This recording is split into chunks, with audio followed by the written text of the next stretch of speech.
Go ahead and tase me. Put your hands behind your back. Put your hands behind your back. I'm going to sue you. Put your hands behind your back. Get up. You're going to get tased, Tim. Put your hands behind your back. Put your hands behind your back. This is amazing. Tim, you're under arrest. Put your hands behind your back. Behind her car. Put your hands behind your back. You know, I changed my insurance. Down here. Down. Right, so why are you doing that to me? Put your hands behind your back. Do it. I hope that. Put your hands behind your back. Put your hands behind your back. I hope you're happy. Put your hands behind your back. Show me. Put your hands behind your back. Yes. Put your hands behind them. Put your hands behind your back. You roll them. Put your hands behind your back. You fucking bitch. I got him. Put your hands behind your back. You got that cocksucker after you. Put your hands back.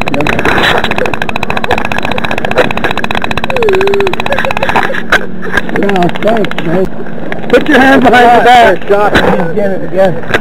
Put your hands behind your back.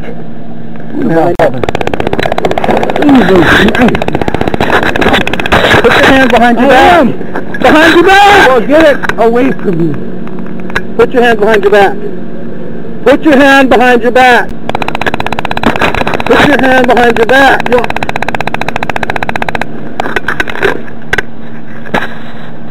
I didn't do anything. Get in!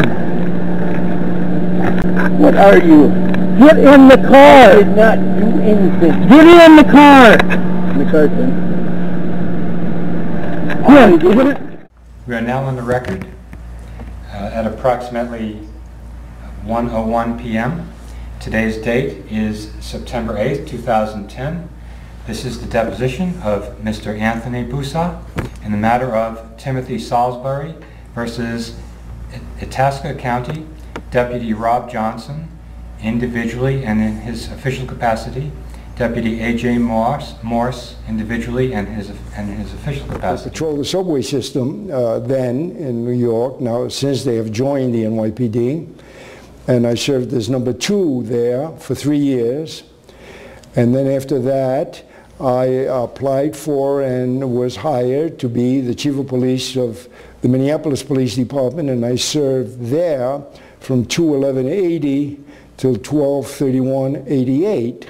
Since then, I've had about 90 cases all over the country, serving as an expert witness, which has kept me deeply involved in police operations to this very day, very like this case.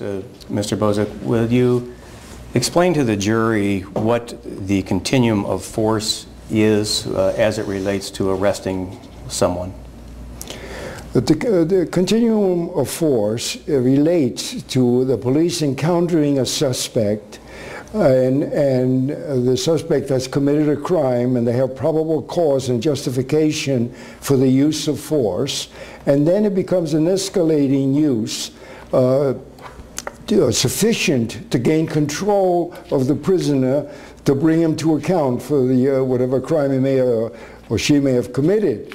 So the continuum is an escalating series starting with a verbal command, soft hands, perhaps spray, taser, baton, rubber bullets, wooden bullets, and then lethal force being at the very top where you are legally authorized to shoot and kill. And of course the police are the only elements in our society that have a monopoly on the legal use of force, as a consequence of which we have to hold them very strictly for its use. Put your hands behind your back! What is the objective of the continuum of force? The objective of the continuum of force is to use only the minimum force necessary to gain control of a suspect so they may be held to answer for a crime. Put your hands behind your back. What is your conclusion about whether the amount of force applied to Mr. Salisbury during the arrest on July 6, 2007 was excessive? Check the form of the question is lack of foundation. You may answer.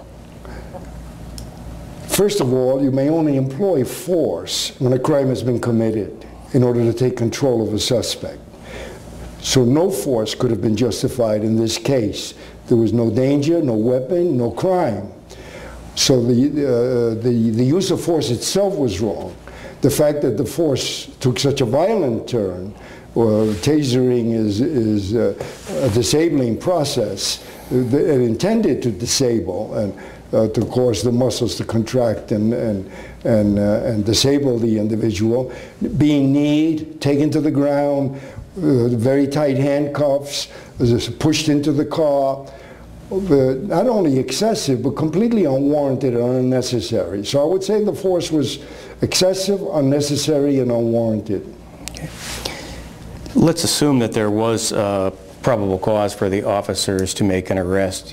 What is your conclusion regarding the amount of force that was, nevertheless, was used on Mr. Salisbury and the type of force? It's a very large concession, but the force is excessive. The force is supposed to be sufficient to gain control of the suspect. This was way excessive. There was no weapon, no danger, no injuries, and no crime. Okay. Can you explain more in detail the basis for your conclusion? How you arrive at that conclusion? I arrive at my conclusion on the basis of what appear to be facts on which everyone agrees. So there's no big contention about the facts, the arguments, the verbal harangues. The officers report the use of force, and then of course there were those three charges that collapsed and disintegrated. Hand it back, Jim.